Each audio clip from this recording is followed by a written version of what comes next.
নমস্কার, সকলকে স্বাগত জানিয়ে শুরু করছি জীবনের আলো অনুষ্ঠান। সকলে নিশ্চয়ই খুব ভালো আছেন।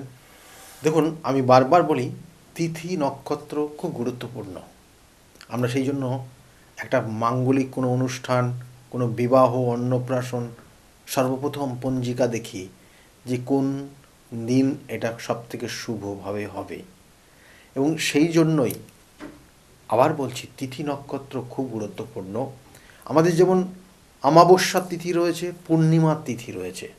অমাবস্যার তিথিতে আমরা জানি যে বিভিন্ন ক্ষেত্রে বিভিন্ন দোষ খণ্ডনের একটা নির্দিষ্ট ক্রিয়া, কারণ ওই নির্দিষ্ট দিন বিভিন্ন জায়গায় বিভিন্নভাবে শক্তির আরাধনা করা হয়। এবং এই যে শক্তির আরাধনা করা হয়, কখনো কখনো দশা মহাবিদ্যার বিভিন্ন দেবদেবীর ওই নির্দিষ্ট তিথিতে বিভিন্নভাবে আরাধনা করা হয়।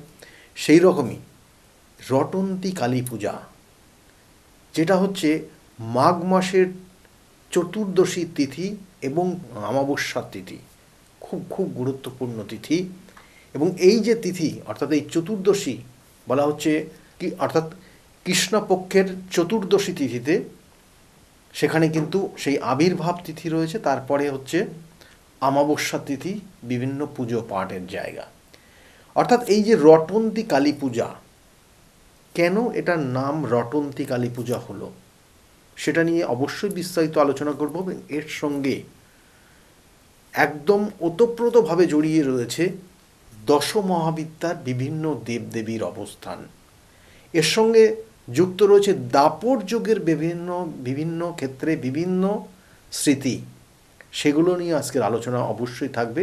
দেখুন, রটন্তী কালী পূজা অর্থাৎ রটনার মাধ্যমে যে পূজা, যে ঘটনা রটনার মাধ্যমে দেখা গেছে। কি ঘটনা বলছে, এই নির্দিষ্ট তিথিতে রাধা কৃষ্ণের কাতর আহ্বানে সাড়া দিয়ে তিনি তার সঙ্গে দেখা করতে যান। এবং এই সময় তার শাশুড়ি মা এবং ননদ, তারা দুজনেই তাকে একটা সমস্যায় ফেলে দেওয়ার জন্য, মানসিক কষ্ট দেওয়ার জন্য তার স্বামী অর্থাৎ রাধার স্বামী অয়নকে জানায়। এবং অয়ন তিনি যখন জানেন এবং তিনি সঙ্গে সঙ্গে সেই মুহূর্তে যখন ওই নির্দিষ্ট স্থানে যান, তখন দেখেন যে কৃষ্ণ তিনি কালী রূপে সেখানে বিরাজ করছেন। তার হাতে অর্থাৎ চতুর্হস্ত তার, এবং এক হাতে খাড়া, এক হাতে চক্র, এক হাতে শাখা এবং আর এক হাতে রয়েছে খড়পড়। এই চার হাতে চারটে জিনিস রয়েছে। এবং সেখানে নিচে বসে রয়েছে তার স্ত্রী রাধা। এবং তিনি কাতর আহ্বানে তাকে কোনো একটা বিষয় নিয়ে, তার কাছে কোনো আশীর্বাদ বা তিনি একটা তার মনস্কামনা চাওয়ার জন্য সেখানে মত্ত অবস্থায় আছেন। অর্থাৎ তিনি সেইভাবে খুব ধৈর্যের সঙ্গে পুজো করছেন। এবং এই অবস্থা দেখে অয়ন ঘোষ তিনি নিজেও কিন্তু হতবাক হয়ে যান। এবং তার সঙ্গে সঙ্গে তার মা এবং তার বোন, তারা দুজনেও গিয়ে যখন দেখে যে রাধিকা এই অবস্থায় সেখানে অবস্থান করছেন, তারা দুজন তো ভীষণভাবে ভয় পেয়ে যান। এবং এই যে রাধিকার যিনি ননদ এবং রাধিকার যিনি শাশুড়ি মা অর্থাৎ অয়ন ঘোষের বোন এবং মা, তারা দুজন যখন ভীত অবস্থায় সেখান থেকে ছুটে পালিয়ে আসেন। এবং এই যে ঘটনাটা ঘটে, অর্থাৎ এই শ্রীকৃষ্ণ তিনি কালী রূপ ধারণ করেছেন। এবং এই যে রটনা, এবং এই রটনাটাকেই কিন্তু রটন্তী কালী পূজা নিয়ে আখ্যা দেওয়া হয়েছে। এবং এটার সঙ্গে সঙ্গে অনেক কিছু জড়িয়ে রয়েছে, কারণ রটনা থেকে নাম হয় রটন্তী কালী পূজা। আমরা তাকে প্রণাম করি তার বিভিন্ন মন্ত্রযোগে। আর কার্তিক মাসেও দেখবেন যে দীপাবলি অনুষ্ঠান হয়, আবার জ্যৈষ্ঠ মাসে ফলহারানি অমাবস্যাও হয়। প্রত্যেকটার একটা নির্দিষ্ট বৈশিষ্ট্য রয়েছে।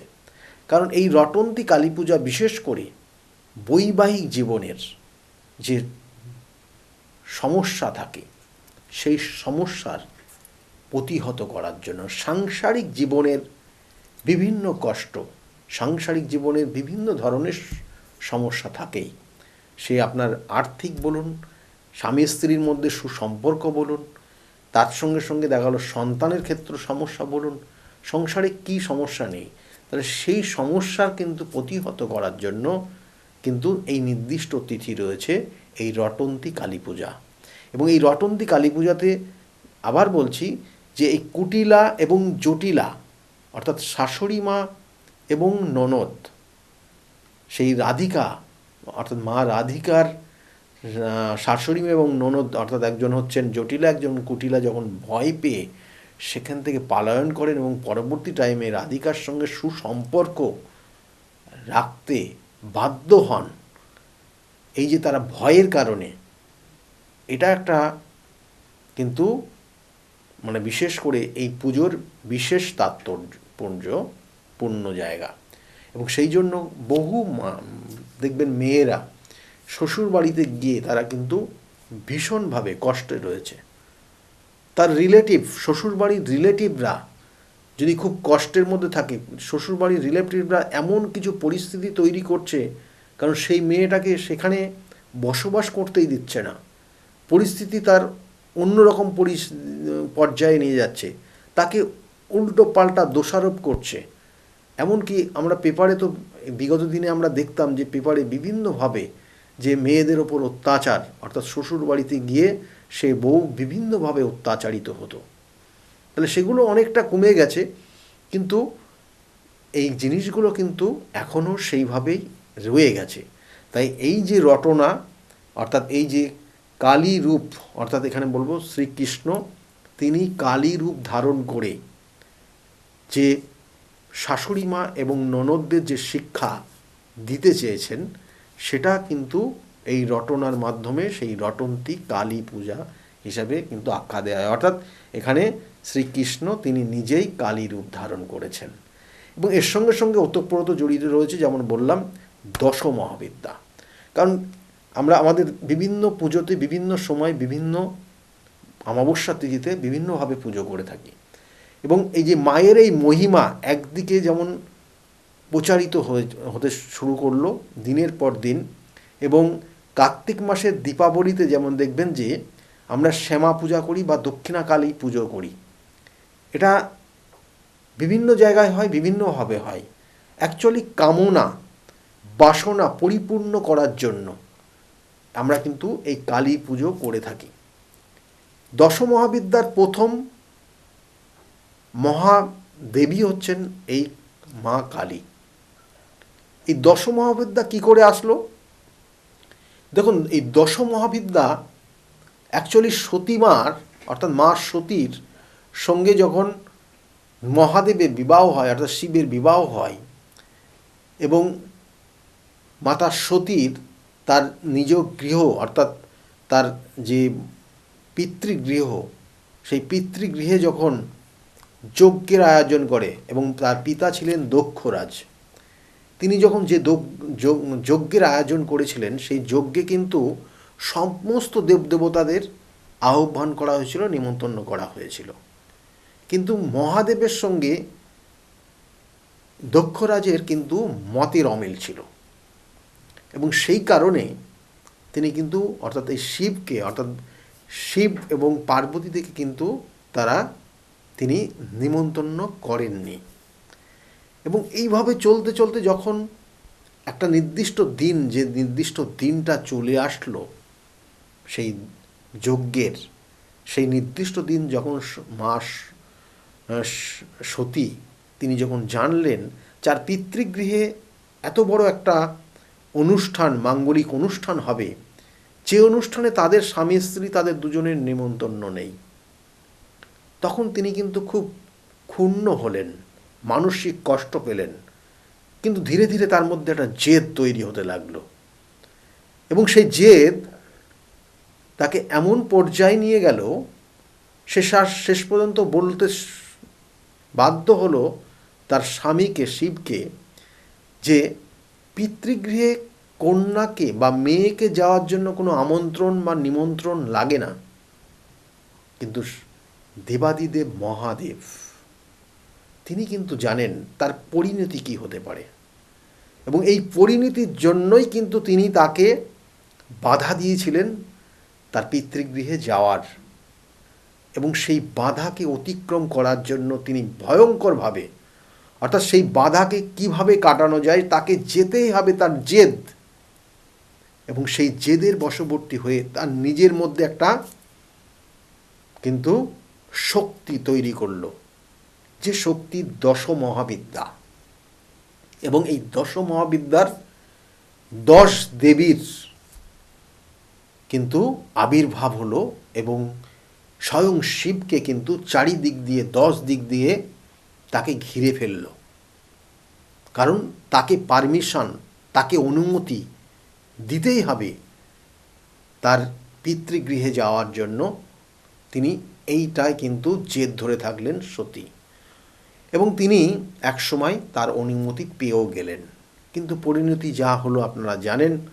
তারপরে তো সেইখানে অনেক কিছু সমস্যা তৈরি হলো, তাহলে সেটা নিয়ে আমি অন্যান্য এপিসোডে আলোচনা করেছি। এবং এই যে দশ মহাবিদ্যা তৈরি হলো, এই দশ মহাবিদ্যার প্রত্যেকটা দেবদেবীর অবস্থান রয়েছে, প্রত্যেকটা দেবদেবী গ্রহগত কানেকশনকে কানেক্ট করে, যাদের ক্ষেত্রে এই যে কালী পুজো এবং এই রটন্তী কালী পুজো, বিশেষ করে যাদের শনি গ্রহের কোনো অশুভ দৃষ্টির মধ্যে রয়েছেন, যাদের শনির দশা চলছে, অন্তর্দশা চলছে, প্রত্যন্তর্দশা রয়েছে, কারোর ক্ষেত্রে শনির ধায়া চলছে, কারোর ক্ষেত্রে শনির সাড়ে সাথী চলছে, তাদের ক্ষেত্রে চারিদিক দিয়ে যেন সমস্যায় ঘিরে ফেলেছেন। তাহলে এই দশ মহাবিদ্যার প্রথম দেবী হচ্ছেন মা কালী, এবং শনিদেবের ইষ্ট দেবী হচ্ছেন, অর্থাৎ এই শনি গ্রহের ইষ্ট দেবীন তিনি হচ্ছেন কিন্তু মা কালী। সুতরাং মা কালীর পুজো করা এবং নিজেকে শনি গ্রহের কুপ্রভাব থেকে নিজেকে রক্ষা করা, এটা কিন্তু একটা গুরুত্বপূর্ণ তিথি, এই রটন্তী কালী পূজার তিথি। এবং এর সঙ্গে সঙ্গে এই নির্দিষ্ট তিথিতে আবির্ভূত হয়েছিলেন, অর্থাৎ এই চতুর্দশী তিথিতে কিন্তু এই পুজোটা হয়, অর্থাৎ কৃষ্ণপক্ষের চতুর্দশী তিথি, মাঘ মাসের কৃষ্ণপক্ষের চতুর্দশী তিথিতে এই রটন্তী কালী পূজা হয়। এবং এই চতুর্দশী তিথিতেই কিন্তু দেখবেন যে অনেকে সংকল্প করে অমাবস্যার তিথি ধরে পুজো করেন, এবং এই চতুর্দশী তিথিতেই ছিন্নমস্তার আবির্ভাব তিথি। ছিন্নমস্তা অর্থাৎ তিনি হচ্ছেন এখানে কিন্তু ষষ্ঠ দেবী, অর্থাৎ দশ মহাবিদ্যার ষষ্ঠ দেবী তিনি। এবং দেখবেন যে ছিন্নমস্তার যে আপনারা মূর্তি দেখেন, সেখানে নিজের গলার থেকে মাথা এবং ধরটা তিনি নিজের খাড়া দ্বারা বিভক্ত করে দিয়েছেন, এবং দুটো অর্থাৎ তিনটে দেখবেন যে স্রোত, অর্থাৎ রক্তের স্রোত প্রবাহিত হচ্ছে তার শরীর থেকে, এবং একটা তার নিজের মুন্ডুর ওপর পড়ছে, নিজের মুন্ডুর যে মুখমণ্ডলে পড়ছে, আর দুটো তার যে সঙ্গী ছিল সেই সঙ্গীদের মুখে গিয়ে পড়ছে। কারণ এখানে এই সৃষ্টির মাধ্যমে, অর্থাৎ এখানে এই মা কালীর যে মূর্তি, সেখানে বোঝাচ্ছেন তিনি সৃষ্টিকর্তা, তিনি ধ্বংসকর্তা, তিনি সৃষ্টি করছেন, তিনি ধ্বংস করছেন।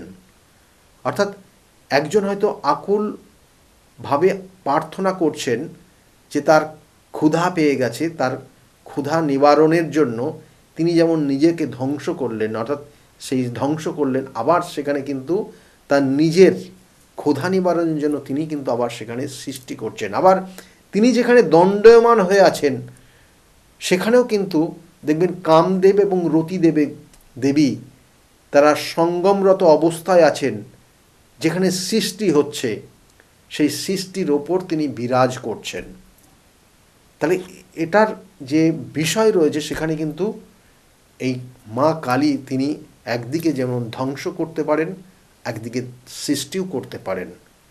আবার এই নির্দিষ্ট তিথি, এই চতুর্দশী অর্থাৎ এই মাঘ মাসের কৃষ্ণপক্ষের চতুর্দশী তিথি আর একটা গুরুত্বপূর্ণ, এই দশমহাবিদ্যার অষ্টম দেবী মা বগলা। অর্থাৎ মা বগলা তিনি শত্রুকে দমন করেন। আমরা জানি তিনি এক হাত দিয়ে শত্রুর জিহ্বাকে টেনে ধরে রেখেছেন, আর এক হাত দিয়ে সেই শত্রুর ওপর কিন্তু আঘাত করতে যাচ্ছেন। দেখুন, মা কিন্তু কখনোই তার সন্তানকে কষ্ট দুঃখ দেয় না, কিন্তু এখানে যেটা দেখানো হচ্ছে সেটা হচ্ছে অ্যাকচুয়ালি মানব জীবনে অর্থাৎ মানুষের মধ্যে অহংকার রয়েছে। অর্থাৎ আসলে অ্যাকচুয়ালি কিন্তু দেখুন, সর্বদাই সবটাই সৃষ্টি এবং ধ্বংস এটা সম্পূর্ণভাবে চক্রাকারে ঘটছে। এই যে মা বগলা, কারণ প্রত্যেকটা মানুষের মধ্যে রয়েছে ঈর্ষা, ঘৃণা এবং নিষ্ঠুরতা। এই তিনটে জিনিস তিনি কিন্তু তার অর্থাৎ মানুষের চরিত্রের মধ্যে দেখা যায়। সময় বিশেষ আপনি এগুলো দেখতে পারবেন। সেখান থেকে নিবৃত্তি পাওয়ার জন্য, সেখান থেকে নিজেকে সংশোধন করার জন্যই কিন্তু এই বগলাময়ের পুজো করা হয় এবং তার আবির্ভাব।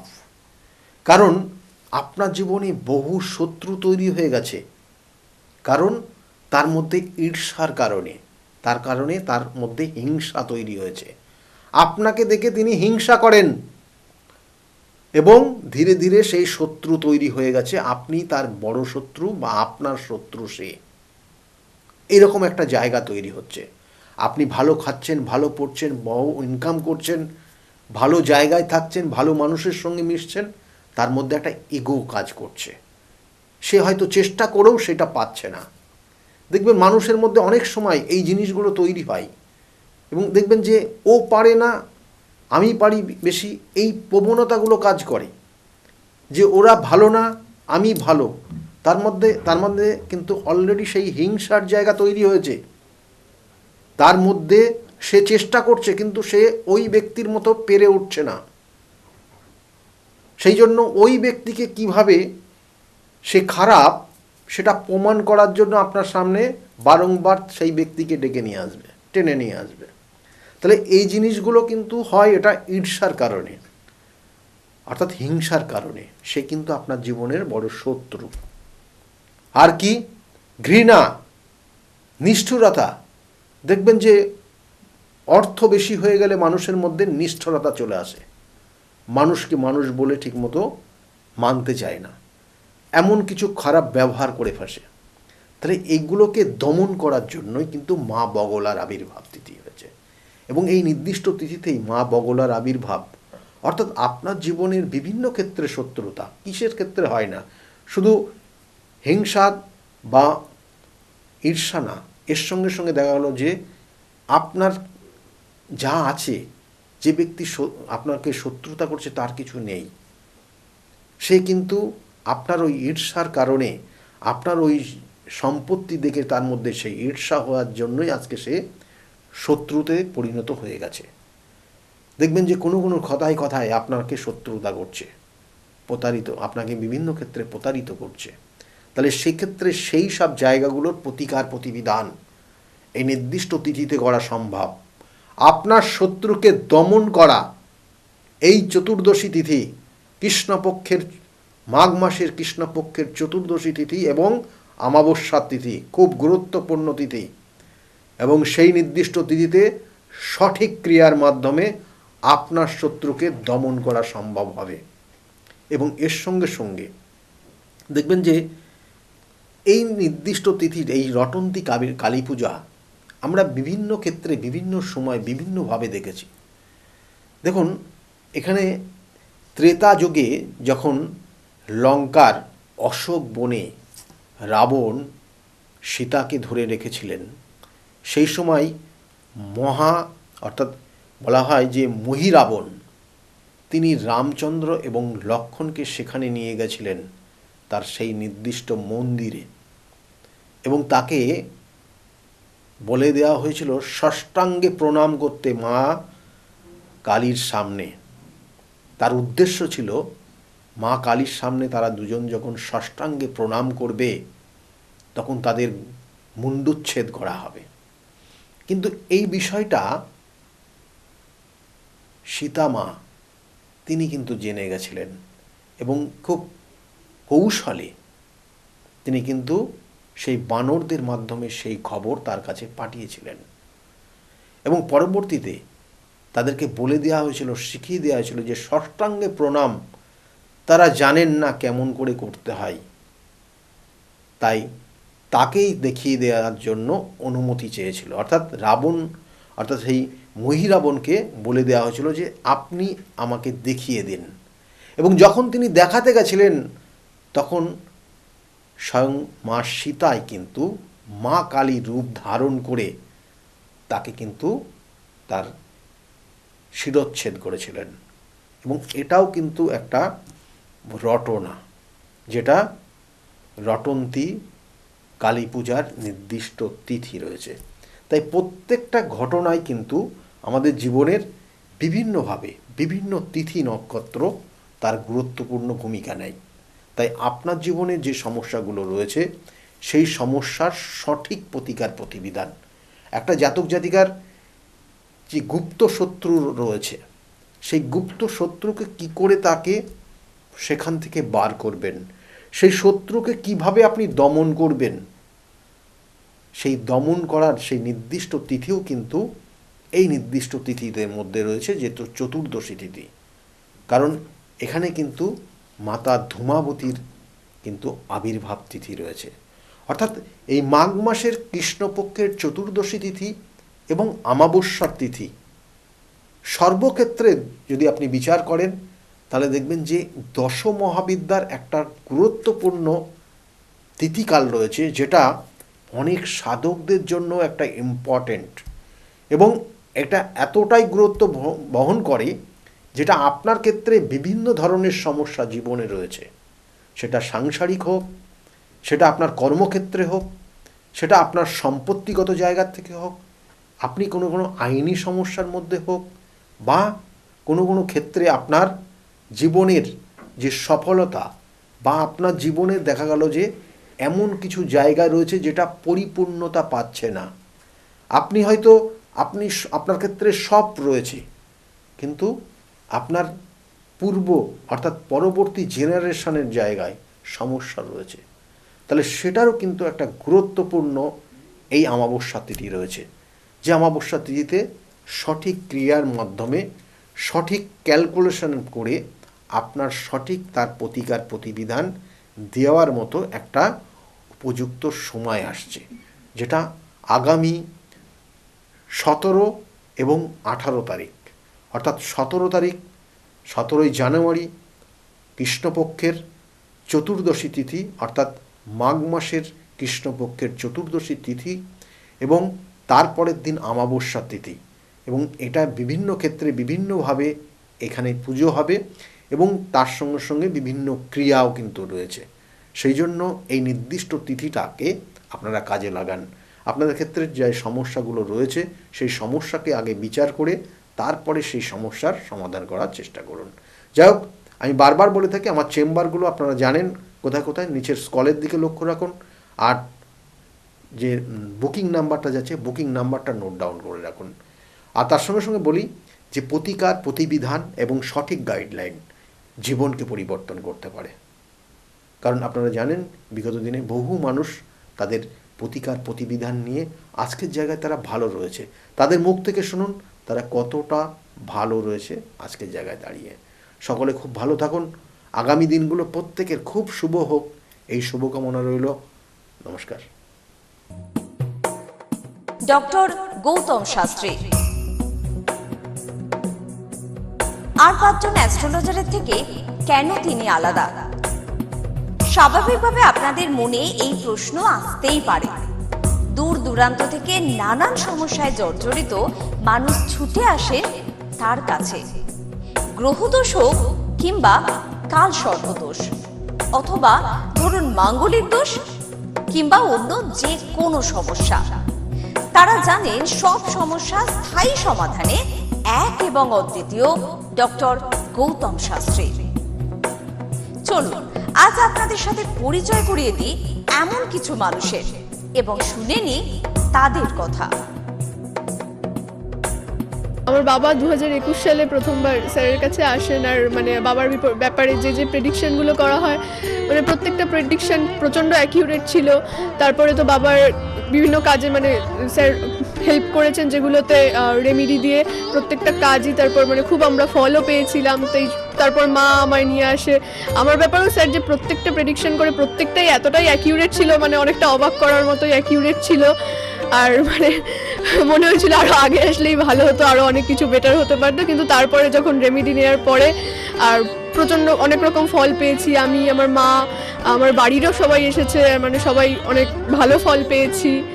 আর মানে স্যার শুধুমাত্র ফলের দিক থেকেই না, এখানে এসে পুজো দিয়ে স্যারের ব্যবহারও খুব ভালো। আর মানে প্রত্যেকটা জিনিসের ক্ষেত্রে তিনি মানে খুব অ্যাটেন্টিভ, খুব ভালোভাবে শোনেন, প্রত্যেকটা জিনিসের সেভাবেই সলিউশন দেয়। তো আমি এসে তো খুব ভালো ফল পেয়েছি। আপনারা যদি দেখে থাকেন আসবেন, মানে অবশ্যই ফল পাবেন। অনুপ চন্দ্র, আমি ডক্টর গৌতম শাস্ত্রী স্যারের সাথে বিগত 6 বছর ধরে মানে যোগাযোগে আছি। আমি যখন কলেজে স্টুডেন্ট ছিলাম তখন থেকে স্যারের কাছে কনসালটেশন নিই। পড়াশোনাতে ওনার গাইডেন্সের মাধ্যমে আমি বিটেক কমপ্লিট করি, তারপরে আরও কিছু পড়াশুনো করছি এখন। সাথে সাথে কেরিয়ারে ওনার প্রচুর গাইডেন্স পেয়েছি। ওনার গাইডেন্সের মতো আমি এখন একসাথে 3খানা ব্যবসা প্যারালালি রান করছি। 3টেই কিন্তু ইন্ডিয়ার বাইরের, নট অনলি ইন ইন্ডিয়া, 3টে ইন্ডিয়ার বাইরে। এখন একটা ছোট অ্যাচিভ করেছি। রিসেন্টলি আমি একটা গাড়ি কিনেছি, যেটা Volkswagen কোম্পানি, 25 lakhs অ্যান্ড অ্যাবভের। পরবর্তীকালে বেশ কয়েকটা গোল আছে। স্যারের গাইডেন্সের মাধ্যমে সেই গোলসের ওপরে আমি টাইম টু টাইম কাজ করছি। ওনার কনসালটেন্সিটা এতটাই ভালো কি আপনাকে উনি মান্থ টু মান্থ বলতে পারেন কি কোন সময়ে আপনি কিভাবে রিঅ্যাক্ট করবেন, কিভাবে এক্সিকিউট করবেন নিজের কাজ। যদি আপনি সেই কাজগুলো সেই ওনার কথা অনুযায়ী আপনি যদি এক্সিকিউট করেন, ডেফিনেটলি আপনার গোলটাও টাইম মতো কমপ্লিট হবে। আর আমি সবাইকে এটাই বলবো, যদি আপনারা বিশ্বাস করে আসেন তবেই কিন্তু হবে। যদি বিশ্বাস না থাকে তাহলে কিন্তু কোনো কিছু হবে না। আপনাকে সেই বিশ্বাসটা রাখতে হবে। নমস্কার, আমি শ্রাবণী দাস, আমি হালিশহর থেকে আসছি। স্যারের এখানে আমি খুব বেশি দিন আসছি না, তবে আমার ফ্যামিলির অনেককে নিয়ে আমি এখানে এসেছি। এখানে এসে স্যারের কাছ থেকে আমি অনেকভাবে উপকৃত হয়েছি। যেমন আমার এক কাজিন, ওর অফিসের কোনো প্রবলেম হচ্ছিল, ও কোনোভাবে স্মৃতি হচ্ছিল না অফিসের কোনো কাজের। স্যার বলেছিলেন যে ও পুরনো যেখানে কাজ করছে সেখান থেকেই ওর কাজ, আবার ওখান থেকে ওকে ডাকবে এবং সেখানেই ওর স্থিতি হবে, সেটাই হয়েছে। আবার আমার আরেক রিলেটিভের গাইনিক কোনো প্রবলেম হচ্ছিল, সেই প্রবলেমও উনি যা বলেছিলেন যে সেই প্রবলেম ঠিক হয়ে যাবে, সেই প্রবলেম ঠিক হয়ে আমাদের ফ্যামিলিতে এখন নতুন একজন মেম্বার আসছেন। এই জন্য আমরা খুব খুশি ওনার কাছ থেকে এসে, ওনার কাছে এসে আমরা নানাভাবে অনেকভাবে উপকৃত হচ্ছি। স্যারের কাছে আমি 2019 সাল থেকে আসছি। তো আমি স্যারের কাছে এসে আমি স্যারের যা প্রেডিকশন ছিল সবগুলোই মিলে গেছে এবং হুবহু আমার কিছু না বলার আগেই উনি সব কিছু বলে দিয়েছিলেন। তাই জন্য আমি ফল পেয়েছি বলে আমি ওনার কাছে এত দূর কাঁচরাপাড়াতে এসেছি। দাদার কাছে এসে আমি আমার নিজের সংসারের যা দায়িত্ব ছিল, অসুবিধা ছিল, সেই সবগুলোও আমি পেয়েছি। কি কাজকর্ম ছিল না, সেই সব কাজকর্মগুলোও আমি নিজের এতে পেয়েছি, সব কিছু পেয়েছি। যেখান থেকে যা আমি ঋণ করেছিলাম সেগুলোও আমি আজ শোধ করতে পেরেছি। নিজেকে অনেক সংসার থেকে আমি মুক্ত হতে পেরেছি সব কিছু করে। আমি গৌতম শাস্ত্রীকে দেখে, টিভির পর্দায় দেখে তার নর্মতা, ভদ্রতা আমার খুব মনে লেগে গেল। তখন তাকে খুঁজতে খুঁজতে তার কাছে আসি, কিন্তু অনেক জ্যোতিষী দেখেছি টিভি পর্দায়, আমার মনের মতো হয়, কিন্তু ওনার ভাষা, সব কিছু আমার খুব ভালো লাগে। ওই জন্য ওনার কাছে এসে আমি অনেক উপকৃত। আমার দেহের এবং মনের শান্তি, অনেক কিছু আমার নিজের জনদের, ছেলে মেয়ে নাতি নাতনিদের জন্যে অনেক সমস্যা উনি সমাধান করে দিয়েছে। আমার এক নাতনির 16 বছর বাচ্চা হয় না, তাকে পর্যন্ত এনে দেখালাম, তার কোলেও বাচ্চা দিয়েছে। এর থেকে আনন্দ আমার আর কি আছে? তার কোনো চাহিদা নেই, কোনো চাহিদা নেই, দিলেই কি না দিলেই কি, কোনো চাহিদা নেই। আপনারা একবার এসে যোগাযোগ করেন।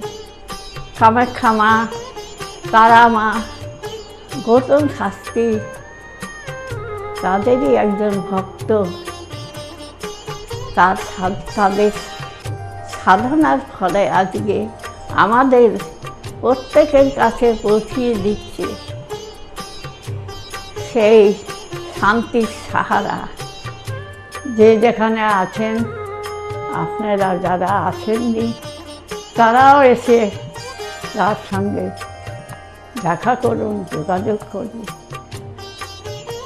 আপনাদের সমস্যার সমাধান হবে ও শান্তি পাবেন। আমি তো খুব ভালোবাসি, অন্তর থেকে ভালোবাসি, কেন আমি তো উপকৃত।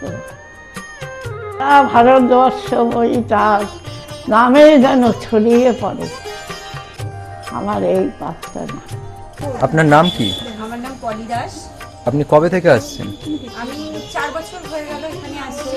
আচ্ছা, আপনি যে এতদিন ধরে আসছেন, আপনি কোনো কাজ পেয়েছেন? অবশ্যই। হ্যাঁ, প্রথমে আমার মেয়েকে আমি পড়াশোনার ব্যাপারে, ওর যাতে পড়াশোনায় মন আসে এইসব ব্যাপারের জন্য এসেছিলাম। আস্তে আস্তে দেখলাম আমার মেয়ের অনেক ইমপ্রুভ হচ্ছে। তারপর আমি সবাইকে, আমার আশেপাশে বন্ধু বান্ধব আত্মীয় স্বজন যে আছে সবাইকেই বললাম যে দেখো আমার মেয়ে অনেক চেঞ্জ হচ্ছে, মানে ও খুব দুষ্টু ছিল, পড়ায় মন বসতো না, সেগুলো হয়েছে। তারপর থেকে বন্ধু বান্ধব সবাইকে বললাম, সবাই আসলো, সবাই খুব আনন্দ, সবাই খুব খুশি, আমিও তো ভীষণ খুশি। আমার আচ্ছা, আজকের ডেটে দাঁড়িয়ে অ্যাস্ট্রোলজার ডক্টর গৌতম শাস্ত্রীর কাছ থেকে যে আপনি যে স্যাটিসফাই হয়েছেন, তা কতটা আপনি স্যাটিসফাই হয়েছেন?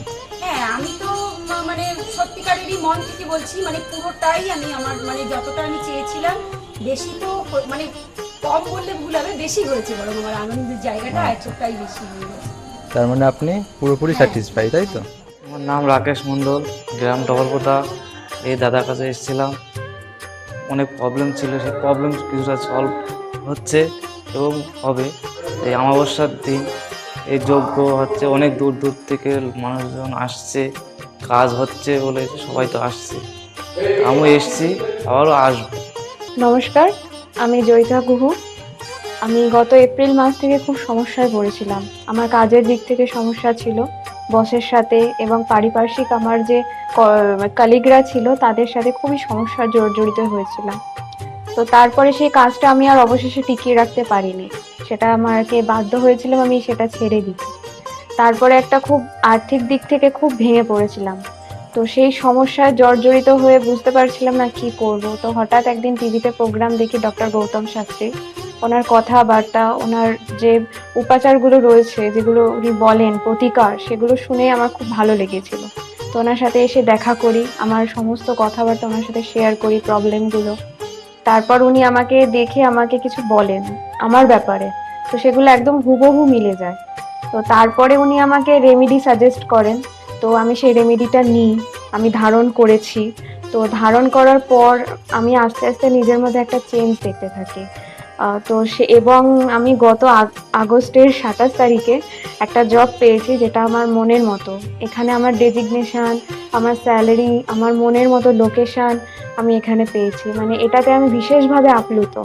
তো সের জন্য অসংখ্য ধন্যবাদ ডক্টর গৌতম শাস্ত্রীকে। নমস্কার, আমি মেলিনা থমাস। আমি গত 1 মাস আগে থেকে ডিপ্রেশনে ভুগছিলাম এবং আমার অনেক রকম সমস্যা দেখা দিচ্ছিল। আমি আমার মায়ের থ্রু থেকে জানতে পারি ডক্টর গৌতম শাস্ত্রীর কথা, এবং আমি সেখানে আমার প্রবলেমগুলো নিয়ে আসি এবং তার কথা মতো আমি প্রতিকারগুলো করি এবং সেই কথা মতো আমি চলতে থাকি। এখন আমার কাছে অনেক জবের অপরচুনিটিস আসছে এবং আমার আগের যে সমস্যাগুলো ছিল সেগুলোও গেছে। আমি সিলেকশন করছি কোন জবটা করব এবং যে কোনো একটা জব আমি সিলেক্ট করব। এবং আগেও আমি ডক্টর গৌতম শাস্ত্রীকে অনেক ধন্যবাদ জানাচ্ছি এই আমাকে এত কিছু করে দেওয়ার জন্য। এবং আপনারা চাইলে আপনারাও আসতে পারেন নিজেদের অসুবিধা নিয়ে এবং তার কাছে এসে সমস্যাগুলোর সমাধান করতে পারেন। আপনারা যদি তার কথা মতো চলেন আপনারাও আমার মতো ভালো ফল পেতে পারেন। অ্যাস্ট্রোলজার ডক্টর গৌতম শাস্ত্রীর চেম্বারে আপনি কতদিন আসছেন? আমি প্রায় 2.5-3 বছর ধরেই এখানে মানে রেগুলারলি আসছি। মোটামুটি আমার যখনই অসুবিধা হচ্ছে আমি তখন চলে আসছি। আপনি কোন চেম্বারে দেখিয়েছেন? আমি এখানকার কাছড়াপাড়া চেম্বারে। কাছড়া চেম্বারে দেখিয়েছেন, মানে আপনি যে সমস্যাটা নিয়ে এসেছেন ওটা কি আপনার কিওর হয়েছে? হ্যাঁ, আমি প্রথমে যে সমস্যাটা পড়াশোনার সমস্যা নিয়ে প্রবলেমে পড়ে ওনার কাছে এসেছিলাম, তা মোটামুটি আমার যত দিন যাচ্ছে ইমপ্রুভ হচ্ছে আস্তে আস্তে। না, আপনার কাজ হয়েছে এরই মধ্যে এসেছেন? আমি হালিশহর থেকে এসেছি। ধরো আমার নাম তো মলিনা ঘোষ, কিন্তু তোমার কি হয়েছে বলো তো, আমি দাদার কাছে অনেক বছর ধরে মানে কয়েক বছর ধরে ভালোই এসেছি। আমি অনেক বিপদে পড়েছিলাম, তো তখন আমি এক টিভি চ্যানেলে দেখে সবাই কিন্তু প্রোগ্রাম দেখে, সব সিরিয়াল দেখে, সব কিছু দেখে, কিন্তু আমি ওই সিরিয়াল সব কিছু ছেড়ে আমার এমন বিপদ হয়েছিল, আমি শুধু টিভির কাছে বসে শুধু এই শাস্ত্রী চ্যানেলগুলো দেখে দেখে আমি মনে ভাবতাম আমি কাকে মনের মতন পাবো। পেলাম যে সবাই এত চ্যানেলে, কিন্তু আমি সবাইকে দেখেছি, আমার দাদাকেই আমার খুব পছন্দ হলো। আমি খোঁজ করতে করতে করতে করতে আমি এমন বিপদ যে আমি এই বিপদে কি করে উঠবো, তখন ওই দাদার কাছে আসলাম। খোঁজ পেয়ে চিকিৎসা করতে করতে তখন দাদার কাছে এসে আমার অনেক বড় বিপদ ছিল, আমার ছেলে স্বামী সব নিয়ে আমার বাড়ির খুব অবস্থা খারাপ ছিল। আজকে ওনার কাছে এসে আমি অনেক উপকার পেয়েছি। আমি সবার কাছে বলছি, আমি এত লোক দেখছি, আমি বলি একটু যদি দাদার কাছে এসে সব ধৈর্য ধরে, কারোর বিফল হবে না, তার ফল ছাড়া বিফল হবে না। আমি ভাবি যে আমি অনেক লোকও পাঠিয়েছি, আমরা যদি প্রচার করতে পারি, অনেকে আছেন এই দাদার কথা বলবো না, বলবো না, কিন্তু না বলেন, মানুষ যদি বিপদের হাত থেকে বাঁচে সবারই তো ভালো হয়। কিন্তু দাদার কাছে আসার পরে আমার এমনও মাঝে একটা এমনও বিপদ গেছে, এই দাদাই আমাকে এই বিপদের হাত থেকে উঠিয়েছে। এর জন্য আমি দাদার কাছে সারা জীবনের জন্য কৃতজ্ঞ থাকি। দাদাকে চাই দাদাও ভালো থাকুক, আমরাও যেন দাদার কাছে এসে দাদা আরো সুস্থভাবে যেতে পারি। শুনলেন তো, এনাদের প্রত্যেকের আশা, ভরসা এবং বিশ্বাসের একটাই নাম, ডক্টর গৌতম শাস্ত্রী, যার সম্পর্কে আমরা এত কিছু শুনলাম। চলুন এবার দেখে নিই তিনি কি বলছেন।